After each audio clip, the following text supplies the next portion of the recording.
অবসরে যাওয়ার পরও নোয়াখালীর সেনবাগ ফাজিল মাদ্রাসার অবসরপ্রাপ্ত অধ্যক্ষ আমিরুজ্জামান দাপটের সঙ্গে নিয়ন্ত্রণে রেখেছেন মাদ্রাসার সকল কর্মকাণ্ড। এমন অভিযোগ তুলে এই অবসরপ্রাপ্ত অধ্যক্ষের বিরুদ্ধে ব্যবস্থা গ্রহণের দাবিতে জেলা প্রশাসক ও অতিরিক্ত জেলা ম্যাজিস্ট্রেট বরাবরে লিখিত আবেদন জানিয়েছেন এক শিক্ষক। অভিযোগে বলা হয়, গত 31 ডিসেম্বর আমিরুজ্জামান অধ্যক্ষ পদ থেকে অবসরে গেলেও তিনি এখনো পুরো মাদ্রাসা তার নিয়ন্ত্রণে রেখেছে। কক্ষের বাইরে নেম প্লেটে এখনো অধ্যক্ষ হিসেবে তার নাম লেখা রয়েছে। ওই কক্ষের চাবিও তার কাছে রয়েছে। অথচ শিক্ষক হলরুমে বসেই ভারপ্রাপ্ত অধ্যক্ষ জাকির হোসেন তার দাপ্তরিক কর্মকাণ্ড পরিচালনা করছেন।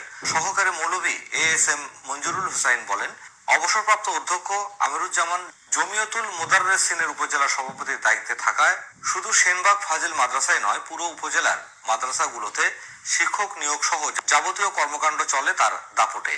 নোয়াখালীর অতিরিক্ত জেলা ম্যাজিস্ট্রেট ও সেনবাগ ফাজিল মাদ্রাসার সভাপতি তামান্না মাহমুদ বলছেন, একজন শিক্ষক অবসরপ্রাপ্ত অধ্যক্ষের বিরুদ্ধে অভিযোগ দিয়েছেন। দুজনকেই নোটিশ করা হবে, প্রয়োজনে সরেজমিনে গিয়ে তদন্তপূর্বক ব্যবস্থা গ্রহণ করা হবে।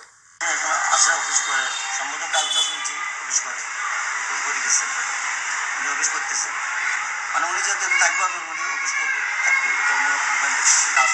আর উনি বেশিরভাগ আসে সন্ধ্যার পরে আসে, রাতে 2টা 3টা 3টা 12টা কখন উনি থাকে, বিকেল আসবে, রাতে আসবে, উনি এরকম উনি অফিস যখন চাকরি থাকা অবস্থায় এইভাবে করতেন।